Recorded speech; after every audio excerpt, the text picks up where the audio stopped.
Hey everybody, I'm Fox with FoxeoGames. Dead Cells came out of early access to near universal critical acclaim. It's hard to hear a single bad thing said about the game, and nearly everyone is singing its praises.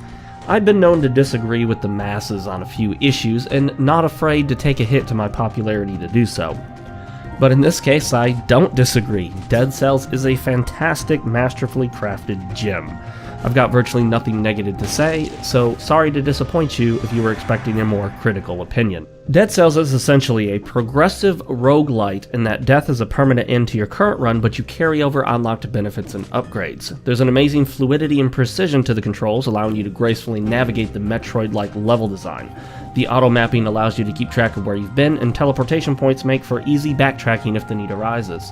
Levels sprawl both horizontally and vertically, and there are special abilities to unlock that allow for the traversal of areas previously locked off. The game even has areas that lock you out after a time limit is reached. It's a sort of built-in speedrun reward system. And of course, combat is the bread and butter of the game. You'll be doing a lot of fighting. Thankfully, Dead Cells has a wide variety of options. You can equip 2 primary weapons and 2 secondary weapons.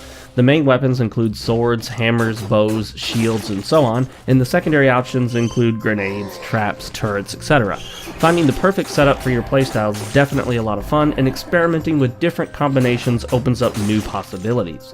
I found myself playing it safe by using traps and blade-shooting turrets as my secondary weapons. I would drop the bear traps to ensnare tougher enemies, then drop the turret, and get out of dodge. The enemy is stuck in the trap, being pelted by my turret, all the while I sit safely out of harm's way. I couldn't always choose this setup since weapon drops are randomized. In fact, much of the game is randomized, including the exact level structures as well as placement of enemies and playthrough-specific upgrades. Each playthrough you will encounter upgrade scrolls which allow you to add a point to either brutality, tactical, I believe it's called, or survival. Brutality focuses on damage, tactical focuses on your secondary weapons, and survival focuses mainly on keeping you alive with health regeneration and other benefits. Each upgrade to one of these 3 options will enhance the related benefits from your chosen weapons and upgrades.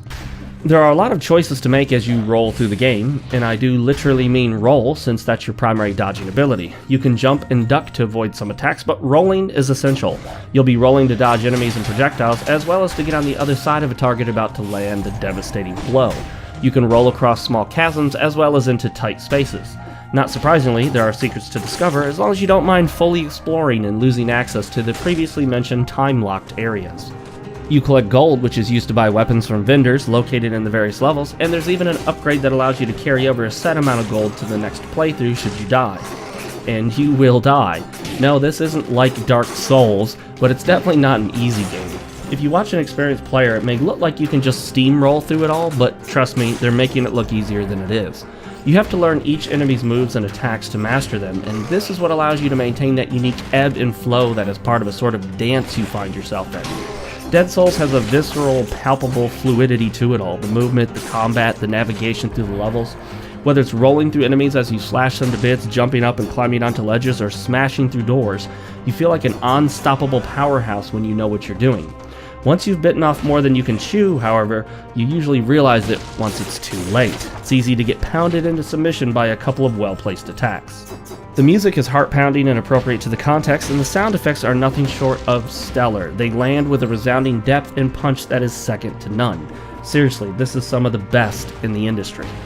The graphics follow the popular 2D pixel art trend that is all the rage as of late, but they look great for what they are.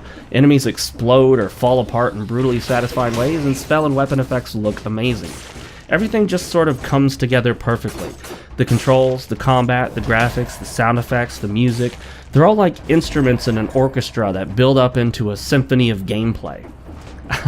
I'm sorry guys, I know I'm starting to sound like a pretentious social justice game journalist, and that isn't my intention. I definitely don't want to sound like Adam Sessler did in his review of The Last of Us, but I'm just trying to find a way to describe the way this game blends everything together as well as it does. Not all is flawlessly perfect in the world of Dead Cells. I did experience a bit of tedium pushing through the earlier levels of the game, but this is to be expected from a roguelite since each and every death means going through those early levels more than the later ones. Other than that, I can't think of anything else negative to say. Really, I sat in front of my computer for almost 10 minutes trying to think of another issue with the game, and I could not come up with a single one, so that's impressive. The game has quite a few settings to mess with, including some very interesting ones. You can choose a theme for the restorative items in the game, from meat to fruit to an attempt to mimic Castlevania. You can disable screen flashes if you don't like those, or if they're going to induce a seizure. You can modify the controls for keyboard and mouse, although you really ought to play with a controller. Trust me, it's much better that way. On PC, there's a full screen Windows or a borderless windowed mode, VSync option, and there's even an option to make the font pixelated for that ultimate retro feel. Nothing says retro like a pixelated font on a widescreen 1920 by 1080 monitor at 144 frames per second, am I right? There are a variety of gameplay modification options as well as support for Steam Cloud Sync and Razer Chroma features. There's no frame rate cap, and the game can be run in either DirectX or OpenGL mode. Performance on my PC was flawless, although I wouldn't expect any less. On the Nintendo Switch, however, I did notice some occasional FPS drops, especially during intense action. I was playing it in handheld mode. Both systems gave a very satisfying game experience, although the PC is obviously superior in that regard.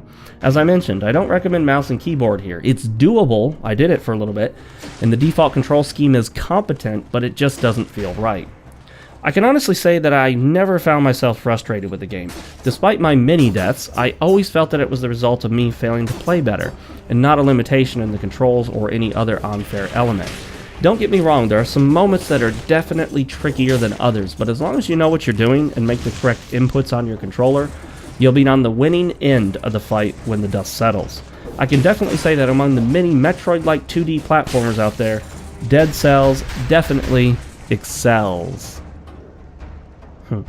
I'm Fox with FoxeoGames, and as always, thanks for watching. Make sure to like the video and subscribe if you haven't already.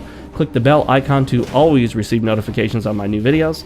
And make sure to follow me on my various social media sites, linked in the description. I look forward to reading your comments, and I'll see you all next time.